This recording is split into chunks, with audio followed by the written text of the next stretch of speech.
Hello class, we will revise the chapter interface of Python with MySQL. I'm sorry that I could not revise this chapter before your assessment 2 exam, and as a result I saw a number of you could not answer the questions which came from this chapter properly. Fine. Now before I begin with this chapter, I would advise you that you read the notes first of all very carefully, because these notes I made with lot of care and with lot of time. Okay, and I tried to explain every bit of it, every line very carefully. So if you read this, I think a lot of conceptual things would be clear to you. Fine. Now, when we connect, what we do exactly, those I know some of you are completely blank of this chapter, about this chapter. Basically, what we are trying to do is we are going to write some programs in Python by which we'll be able to execute SQL commands. That's what we are trying to do. Okay. Supposing a table is already created, we'll be able to insert few records, we'll be able to do various queries and extract results. That's what we are going to do. Now, before we do anything, what we need to understand is to make a connection object. Okay, I will just share my screen with you quickly so that you understand it better. I believe now you can see the screen. This is the notes which I gave you. Look at this. Uh, we need to first of all import the package MySQL connector. Okay, I'm in the first video. I will just discuss a few basic things quickly, and then I will move on to the programming part. Okay, so MySQL.connector is the package which you need to download first of all. I'm yet to find out how to download this MySQL.connector package with normal Python 3.7 or whatever version you use, but I managed to do it with Python Anaconda. Okay, oh sorry, Anaconda Spider. Now, with Anaconda Spider, I downloaded MySQL connector, and that is why I can import it. Unless you download MySQL connector, you will not be able to import this package. Okay, let's make it very clear. And it's a bit complicated process, right? So once I manage to do it with normal Python, I will tell you, I will make a create a video on this so that those of you are trying at home can get benefited from that. Now, first of all, what I mean to say that after you import that MySQL.connector, you need to create a connection object. What is that connection object? Connection object actually establishes a connection session, a session of connection between Python programming and that MySQL database. Okay, obviously we connect to a particular database. Database contains tables, and then you can access the tables to do various queries or insert records or modify the tables, whatever it is. So look at this. First of all, what we did here, here is these two highlighted lines. If you follow carefully, import MySQL connector as SQL Tor. This is not compulsory. As SQL Tor, actually, it's a big name. So to make it short and sweet, I made SQL Tor. A short name, alias, is given to it, but it is not compulsory. Okay. Now, if you use a short name, then how to use it? Look at this. This is my connection object. Any variable, say x, y, z, I wrote MC. This equal to SQL dot, the short name which you took here, dot connect. Okay, that means if I do not use the short name, I can directly write MySQL dot connector dot connect, and then you have to write these 4 parameters here. Okay, this was also a question in some of the sets in my assessment 2 paper. What happens? Host equal to local host means it talks about the whether the database is in the server or in the standalone system. Now we don't have any server client model in the school, or we don't normally do it. So we always write local host to mean that whichever computer, from whichever computer you're running, there only the database is there. Fine. User equal to root. User by default, there is no username and password. We don't put any username with the database or the SQL. But if you want, you can, like while installation it is done. But normally when we do not put any username, we can just write the root. And password is, again, I wrote here 4 stars because that's the password we normally do when we install MySQL. So while opening the MySQL software, it will automatically ask you for the password. That's the password you're going to write. This might be mentioned in the question if at all any question comes. So whichever username, the user is just the username and password is the password to open MS SQL. Just remember it in a very simple way. Okay, so follow the question very, very carefully. And the database is whichever database you are going to access. That means, like I'm showing you this is my MS SQL screen.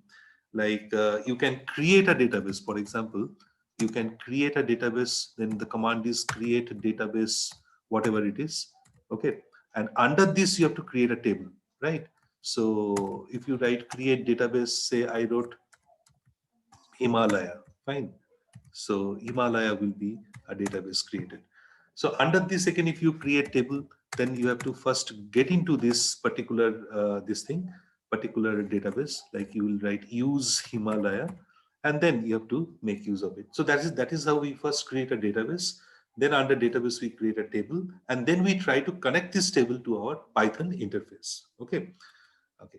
Now I will use something different here to show you. Now look at this very, very carefully. So this is my connection object. MC is my connection object. So through MC, all communications with the MS SQL database will be performed in the Python programming. That's what it means, very simply. Read the notes. I've explained all the meaning of each parameter very, very carefully. Now this comes the second thing. Okay, another thing is you can test it out also. Okay, whether the connection is established properly or not. So look at this. If MC dot is connected, there is a function called is connected. Fine. I will show you quickly here. I think that would be better for you to watch. Like look at this. I wrote here a small program where I wrote import mysql dot connector as SQL dot, then that huge line I wrote to create that connection object. MC is my connection object. So once the connection object is taken, whether that connection is actually established between the Python program and the MySQL database or not, that can be tested by using this function is connected. So I wrote the connection object dot is connected, then print great, otherwise not done. So look at this. If I run this thing, you can see clearly it shows the result great. That means the connection is done successfully. Fine. Now comes the second part, which you need to understand that we need to create a cursor object. What is a cursor object? Now, when I will get the result, now pay attention to this very, very carefully. This was also a question which here one keyword called result set, that the word result set, none of you wrote in your answer script. What is a result set? Now, if I execute one MySQL query, we are supposed to get a lot of results, right? Normally, a table can have hundreds of rows, hundreds of tuples present in it, hundreds of records present in it. Now, if I run an SQL query, I can get a lot of results. So this whole result, the whole thing that I get as a result is called a result set. So whenever, like I gave you this question, fetch all, fetch many, fetch one, what are the purpose of these functions? So you had to write that they fetch one record, one tuple, many records, many tuple, whatever it is from the result set, not from the database. Okay. So basically we need to create a cursor object at first. Okay. Now, how the cursor object is created? Look at this. Here I took MYC as a cursor object. MYC is my cursor object, and we write the connection object dot the function cursor. So that is why the connection object is the cursor object is made. Again, let me go back to my spider screen.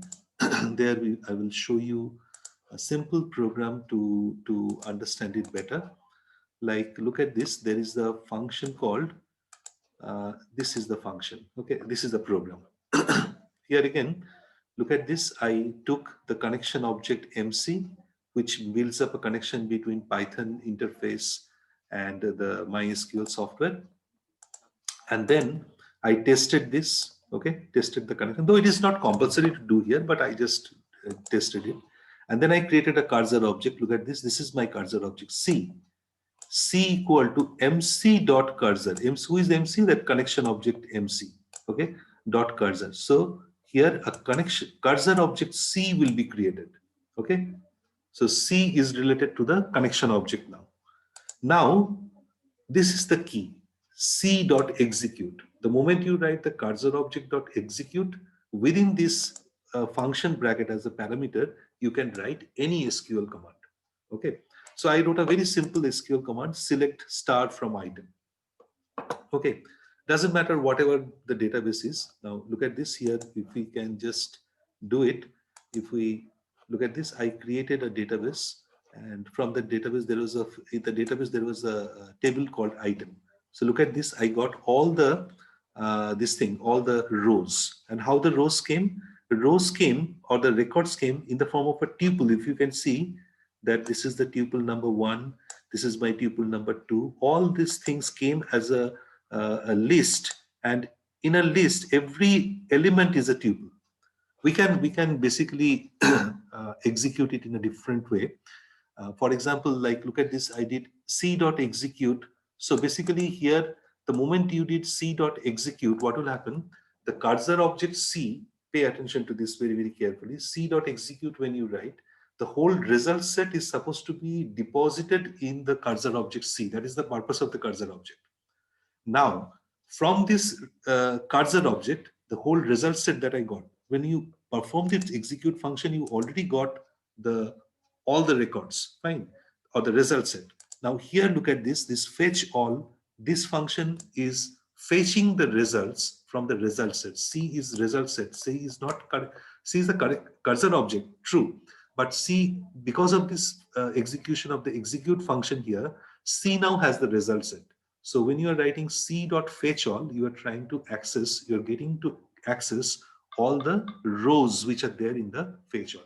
In this case, obviously, it is all the rows. Select star means all the rows, but it can be conditioned also. If I write where here, then not all rows will come, only selected rows will come. We know that. Now here, instead of printing out the data, you can, since it's a list, we got a list ultimately. So you can take a for k in data, you can format it this way, and you can access every element. Okay, like this, you can write print k. Then I think you'll be getting a better view of the whole thing, right? Now, if you run it, the things will be slightly different. Look at this. Now you're getting to see all the tuples individually. This is my first tuple, second tuple. There are 2 records in it, so we got 2 tuples. So that is the basics of it. Now this will keep on changing. These commands here will keep on changing. How the commands will come in different cases depending on the programs, that I will discuss in my next video. Okay.